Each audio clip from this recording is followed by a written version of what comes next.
I was asked to talk about faith, and not being an expert on faith and fundamentalism like Dr. Marty, and I greatly enjoyed listening to him, I'm going to talk about faith as a scientist. Faith, to me, means belief in the absence of evidence. And I want to begin by illustrating the difference between faith-based belief and evidence-based belief in the form of a spoof issue of the Quarterly Review of Biology, well-known biological journal. And I've invented an issue, a special issue, on the vexed question of how did the dinosaurs come to an end? Did an asteroid kill the dinosaurs? And I've got a list of imaginary papers that might be submitted to the Quarterly Review on this question, did an astronaut kill the dinosaurs? First paper, iridium layer at KT boundary and potassium-argon dated crater in Yucatan indicate that an asteroid killed the dinosaurs. Perfectly sensible, respectable scientific paper. The President of the Royal Society has been vouchsafed a strong inner conviction that an asteroid killed the dinosaurs. It has been privately revealed to Professor Huxtane that an asteroid killed the dinosaurs.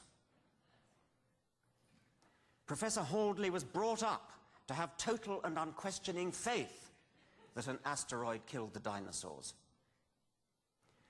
Professor Hawkins has promulgated an official dogma binding on all loyal Hawkinsians that an asteroid killed the dinosaurs. Well, I hope it's clear that paper number 1 is the one that I approve of, and I hope that nobody will approve of papers 2, 3, 4, or 5. They do seem to me to illustrate precisely the religious approach to what's true about the world. Faith can sometimes be caught like a virus from a charismatic preacher or a persuasive book, but more usually, faith is hereditary. Isn't it a remarkable coincidence? Almost everybody has the same religion as their parents, and it always just happens to be the right religion. Religions tend to run in families. If we'd been brought up in ancient Greece, we'd all be worshipping Zeus and Apollo. If we'd been born Vikings, we'd all be worshipping Wotan and Thor. How does it come about? Through childhood indoctrination. At Christmas time, one year, my daily newspaper, The Independent, was looking for a seasonal picture, and they found this heartwarmingly ecumenical one of a school nativity play. The 3 wise men were played by Shadbreet, a Sikh, Musharraf, a Muslim, and Adele, a Christian, all aged 4. I'm going to make one slight change to that caption. Shadbreet, a monetarist, Musharraf, a Keynesian, and Adele, a Marxist, all aged 4.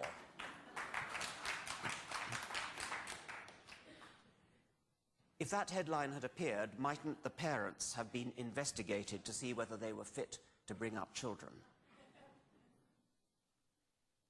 The feminists taught me about consciousness raising, and I want to raise our consciousness about the labeling of tiny children with the religion of their parents. If we're talking about 4-year-old children, there's no such thing as a Catholic child. There's only a child of Catholic parents. There's no such thing as a Protestant child. There's no such thing as a Muslim child. Only a child of Muslim parents. Let's change that picture one more time. Shadbreet, an atheist, Musharraf, an agnostic, and Adele, a secular humanist, all aged 4. I suggest that that parents of such children might have been investigated for child abuse. You've all seen maps like this, which map out in color the predominant religions of the world. In a green area, you're a Sunni Muslim. In a red area, you're a Protestant, etc. What a preposterous thing that map is when you think about it. Imagine that a similar map were constructed of the scientists of the world, portraying what they feel about the extinction of the dinosaurs.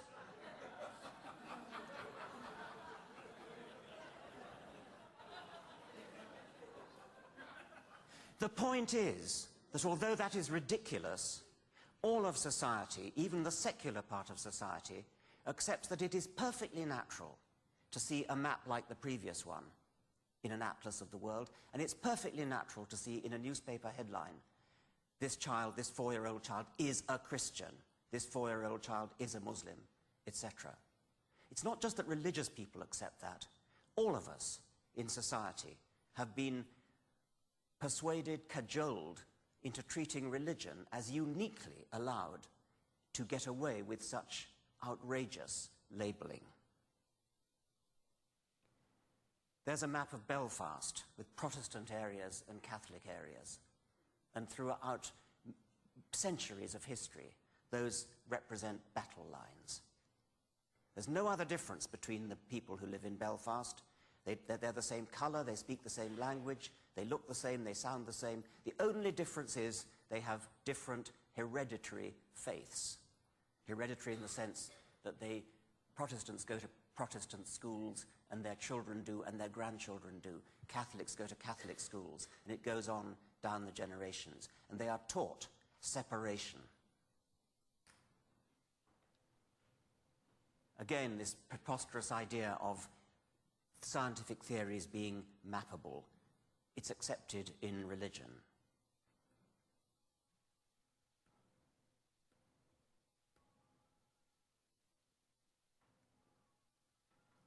There's a curious noise going on. It's rather a monotonous tune, I think.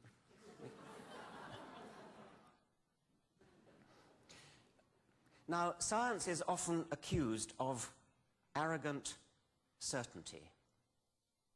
But how about faith?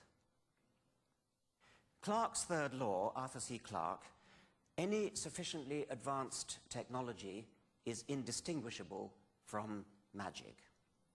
Clarke's third law is a good illustration of the humility of science, in this case in the guise of technology. We're humble in the sense that we are implicitly acknowledging that the technology of, say, a century's time or 2 centuries' time will appear to us as magical as our technology, as mobile phones, as computers, as Boeing 747s would have appeared to an 18th century person.